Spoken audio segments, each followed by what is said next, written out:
Hello students, under HECP we are discussing nutrition and health.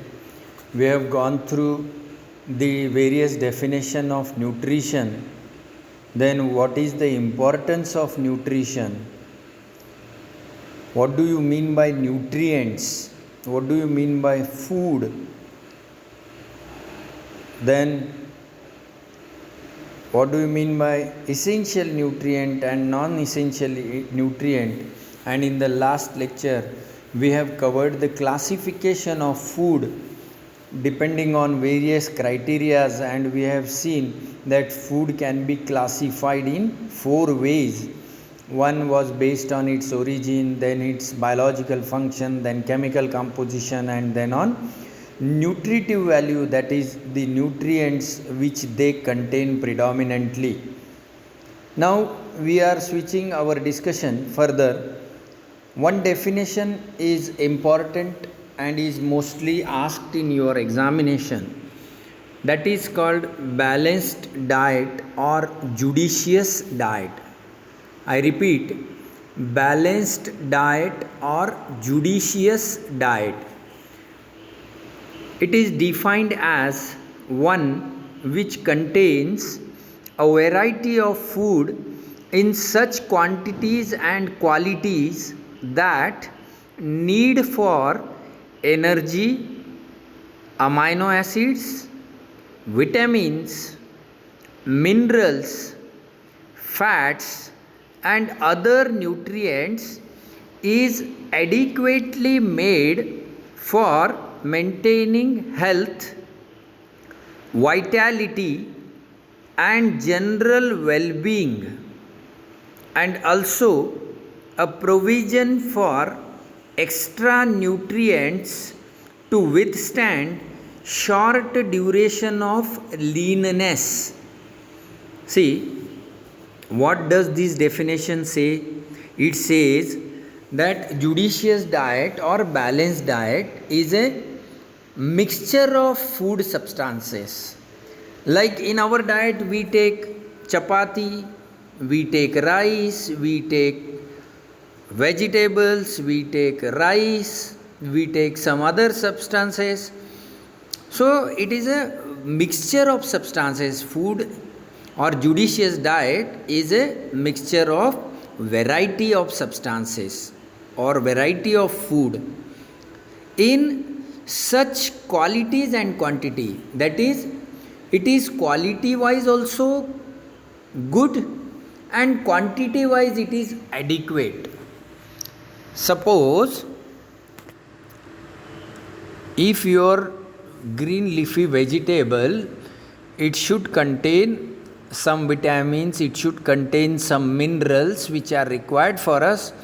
So whatever vegetables you are using, they must contain all those required things in it. So it should be of that quality and in sufficient quantity. You take it in a sufficient quantity so that our body's need for all these nutrients is fulfilled or is adequately made. All the nutrients which are required by our body, we all know they are supplied by food substances only. Whether it is carbohydrate, whether it is amino acid, whether it is protein, whether it is vitamin, whether it is mineral, whether it is fat, oil, whatever nutrients you require, they should be adequately made or they should be sufficiently met through this diet. For what? For our growth, for our development, for our maintenance, and for our general well-being, or for our good health, we can say, and also for extra nutrients to withstand short duration of leanness. Means our diet or the diet which we call balanced diet or judicious diet, it should supply the adequate nutrients plus some extra nutrients. For what? To withstand short duration of leanness. That means whenever there will be a deficiency of nutrients in your body, so during that period those extra nutrients should fulfill the body's requirement. Say for example, we go on fast for say 2 days. We will not have any food for 2 days. Nothing. So there are certain religions like in Jainism, people won't eat or they don't take anything for say 1 day, 2 day, 8 day, 11 day, 15 days, like nothing they take. Some people take only boiled water, that's all, and that too in daytime. Now during that period when you are not taking food, but your body is continuously requiring all these nutrients, so the requirement of body is fulfilled by those extra nutrients which are provided by balanced diet or judicious diets, and those were stored in your body so that whenever there will be deficiency it can be fulfilled. So this is the meaning of your balanced diet or judicious diets definition. Okay, and you all know that balanced diet is very essential for our normal growth, development and maintenance. Now we are switching our discussion to the important nutrients which are there in your syllabus. Now first one is proteins. Now first we will go through the definition of proteins. Proteins are the naturally occurring high molecular weight polymers of amino acid joined together with peptide linkage and are essential for normal growth and development. Now what this definition say? Proteins are naturally occurring substances.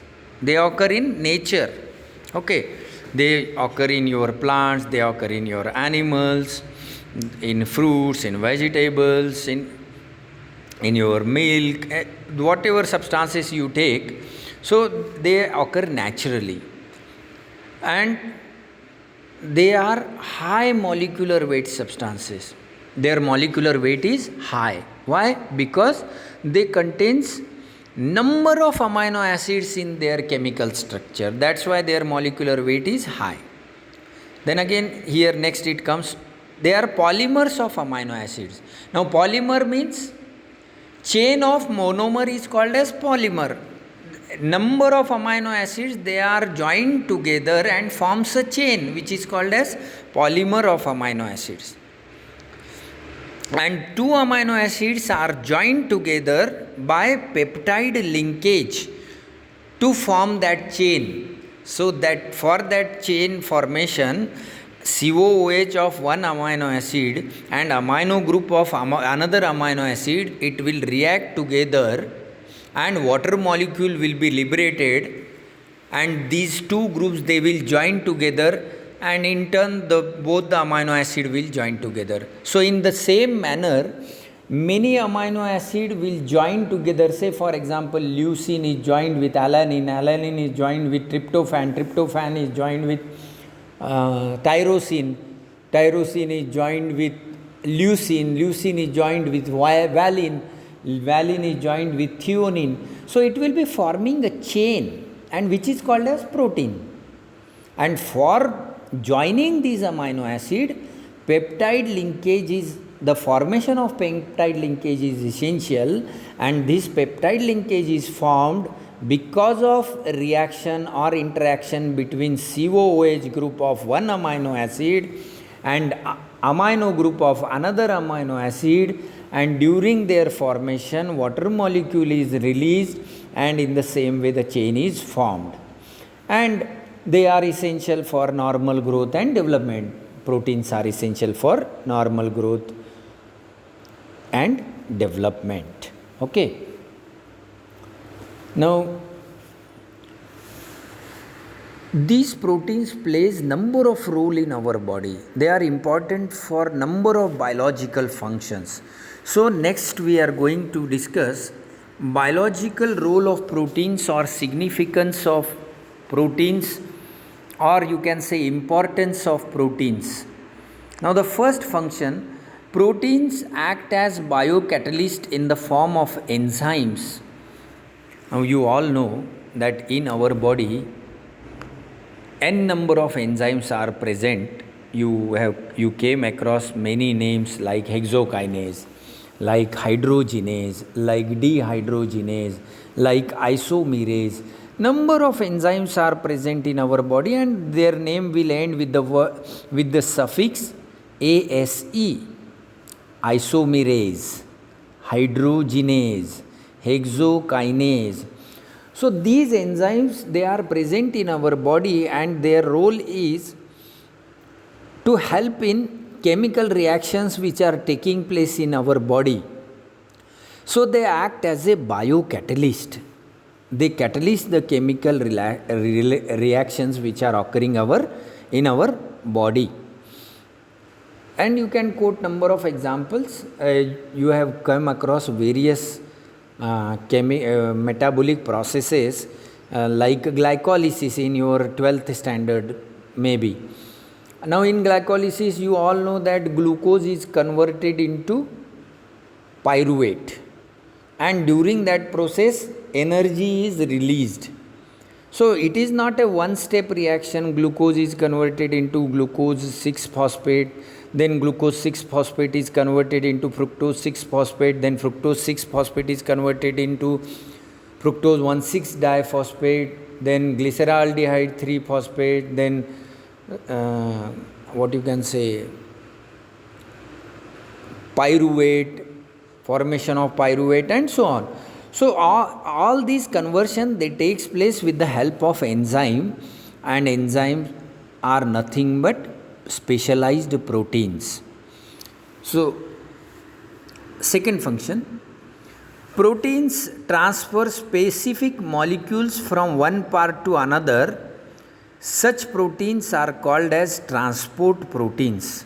So in our body, certain proteins which are called as transport proteins, they transfers one biomolecule from another place, one place to another place in our body. Say for example, hemoglobin.